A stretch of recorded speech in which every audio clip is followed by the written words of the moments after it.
So we are on the final stretch before 10th edition with a load of rules either revealed or in some cases leaked, and almost every faction in the game has now had their faction focus article giving us more of an in-depth look at their new abilities and mechanics.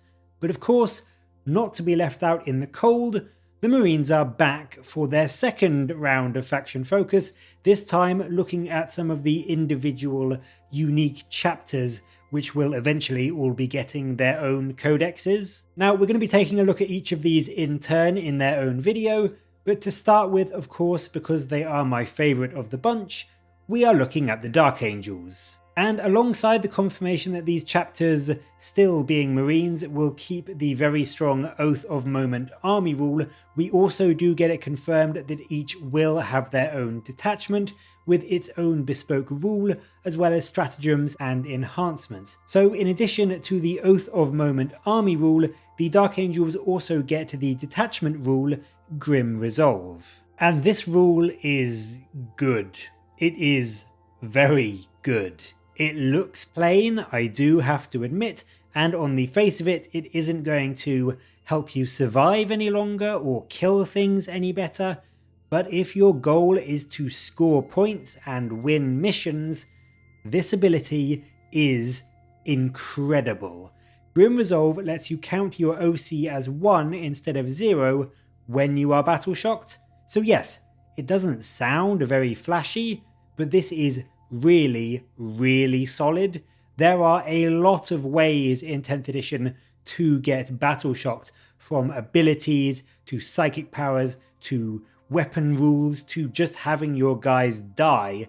It does seem likely that by the end of the game, a lot of units on both sides will be suffering from battle shock to some degree, and having your guys keep an OC value of 1 when loads of the enemy units are struggling with OC 0 from being battle shocked means that in the late game you can massively clean up and just sweep all of those objectives and score those crucial last minute points. It is a really understated ability, I think, and one that is 100% going to win you games. So from that perspective, whilst it is, I admit, not the most exciting sounding ability, I do like this detachment rule a hell of a lot. We also got shown the Deathwing command squad, which is now back to its old style of a unified 5-man squad rather than several separate codex entries, which is nice. You can still join a character to the unit, and the Ancient, Apothecary and Champion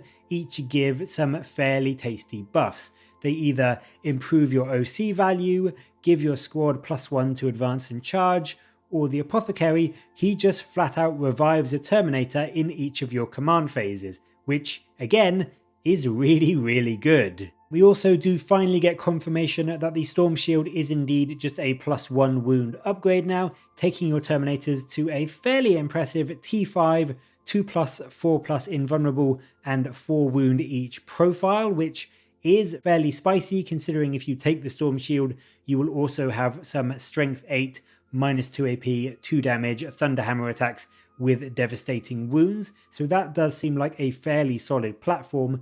But even regular Stormbolter Terminators are looking pretty great, with a bucket load of shots and a very durable platform now thanks to that improved toughness. And I think having something like a Terminator Librarian for that 4-up Feel No Pain against psychic attacks, especially in something like this command squad where you can bring Terminators back with the Apothecary, it's going to mean that trying to take down even a 5-man Terminator squad is going to be a nightmare for people, even without the old transhuman rule that we had back in early 9th edition. And even just having 1 or 2 Terminators alive with the Grim Resolve rule means that you are going to be able to claim and control objectives. So even if you are down to your last few models, you can still play the game, score points and potentially win, which is why I think it's such a good rule and why it works so well on these durable units that we have, like the Deathwing command squad.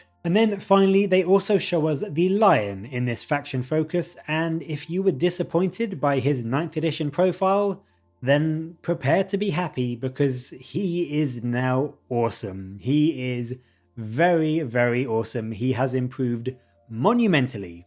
He's got a bump to toughness 9, he's got 10 wounds, and he's had a jump to a 3-up invulnerable save, so before anything else, he is already looking much more durable than he was in 9th edition, and to be honest, he's pretty much no less killier in melee either. He has either 8 strength 12 minus 4 AP 4 damage attacks with lethal hits, or he has 16 in his sweep profile at only strength 6, but they are minus 3 AP and 2 damage, and they have sustained hits 1. So he can potentially be getting 32, is that 16 times 2? Yes it is, good maths brain. 32 hits into an enemy squad potentially. I mean obviously you're not going to roll 16 sixes ever, but you are still going to be getting on average 16 hits from those 16 attacks. So he is going to absolutely demolish pretty much anything he charges into, big or small, and just on average rolling with the sweep profile, he takes out a good 9 T4, 2 wound, 3-up save marine profile models, so he is going to be very scary for enemy squads that maybe want to try and tie him up or get in his way or slow him down or just try and take him out. He is just going to demolish them.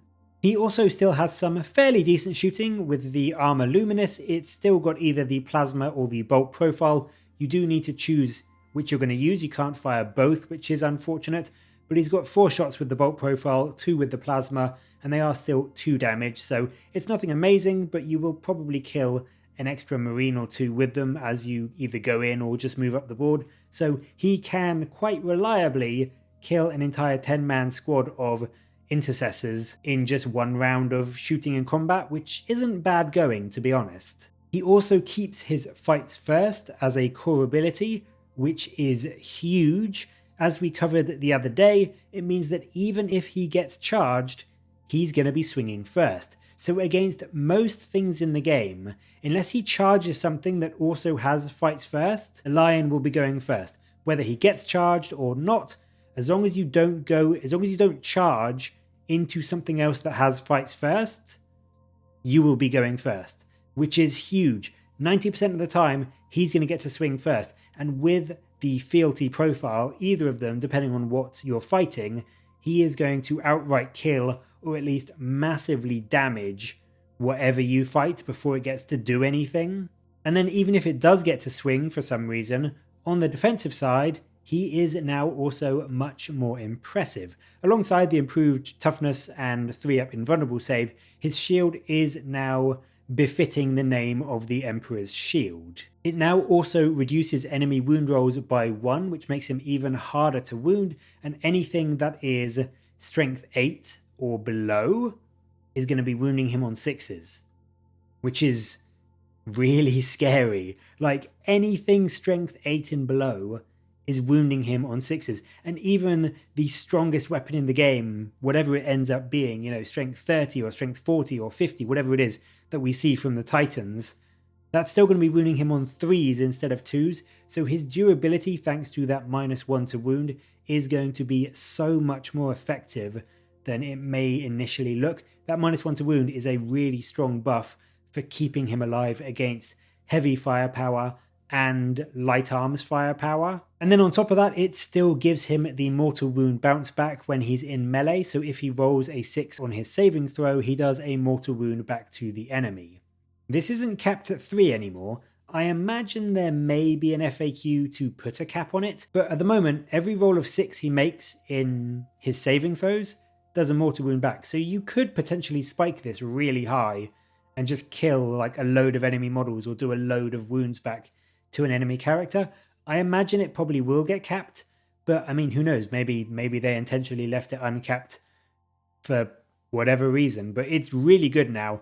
It's still only on a 6, so it's not going to happen all the time, but it does mean that on average you should probably do a couple of mortal wounds back if something like an intercessor squad charges into you and does manage to swing before you do for some reason. So I think all in all, he has just got way more tanky, and he is still, I mean, he's lost some attacks, so you could argue maybe he's not quite as good in terms of his damage output, but I would say with 10th edition in mind compared to 9th edition, he is very, very solid for how they are sort of marketing damage output in 10th, he's still one of the strongest damage characters that we've seen from any of the faction focus articles so far. So his durability has gone through the roof, and his damage is still very much at the roof, just maybe not through it.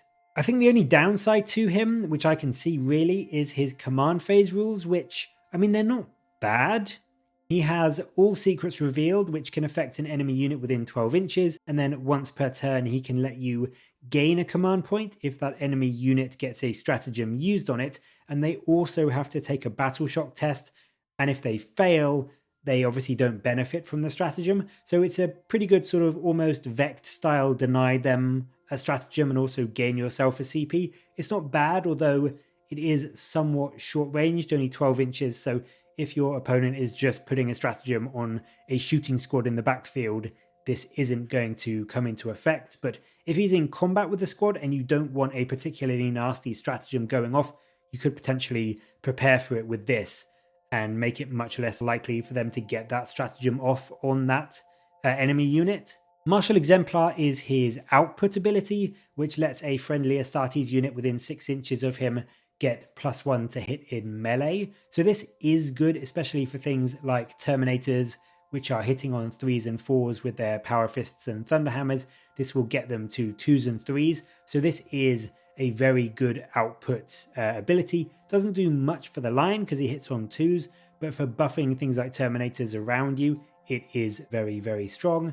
Again, it is limited in that it's only melee, so you can't buff some Devastators or Hellblasters as they're moving up the board, which is a shame, but it's still a fairly strong output ability, and I can see it being used a lot when the Lion is maybe in combat with some squads of Terminators around him. And then finally, he has no hiding from the Watchers, which is another aura, and it gives friendly Astartes units within 6 inches a 4-up feel no pain against mortal wounds. So again, this is really good, it just is a bit niche. If your enemy has no mortal wound output, then obviously it's not going to be great, but if there are things that explode or they have a load of weapons with things like devastating wounds on, this is going to be super solid at keeping the Lion and things around him alive. And I think the general play with the Lion is going to be keeping this ability up for the first couple of turns as you move up the board to give you that extra layer of protection against mortal wounds.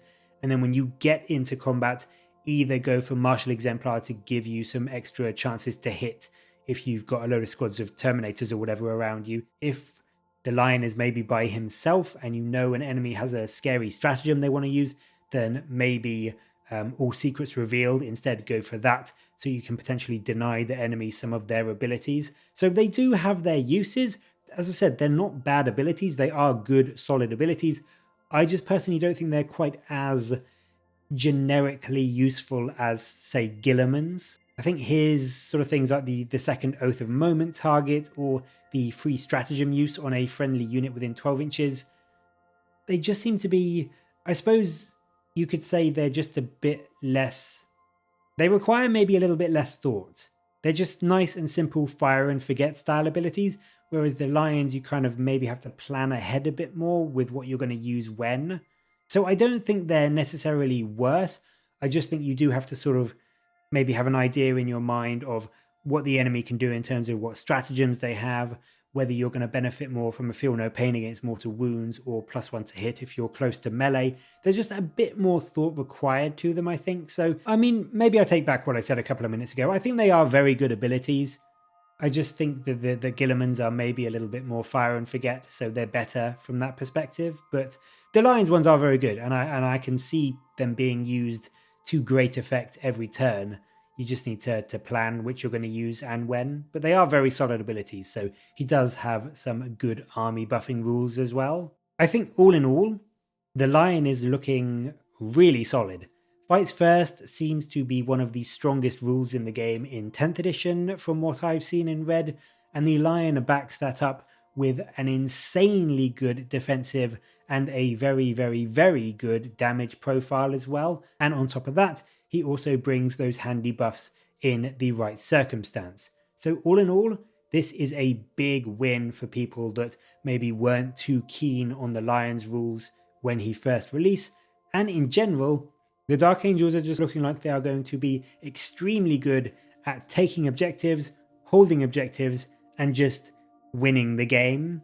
Which, as I said earlier when I was talking about Grim Resolve, it may not be the flashiest way to play, it may not be the most exciting or cool way to play, but if you win the game, you win. So at the end of the day, if you want to win games, Dark Angels are going to be very good at that. But as always, what do you make of these Dark Angel rules? Are they what you were hoping for, and is the Lion as good as you wanted him to be, or were you expecting something different for them? Is Grim Resolve what you thought it would be, or were you hoping for some kind of bonus to hit if you didn't move like Dark Angels have had for ages? Personally, I'm glad they don't have that. I think Grim Resolve is a really fluffy and solid rule to have for the Dark Angels, but I'd love to know if you were hoping for something different. Let me know your thoughts down in the comments below, and as always, thank you very much for watching.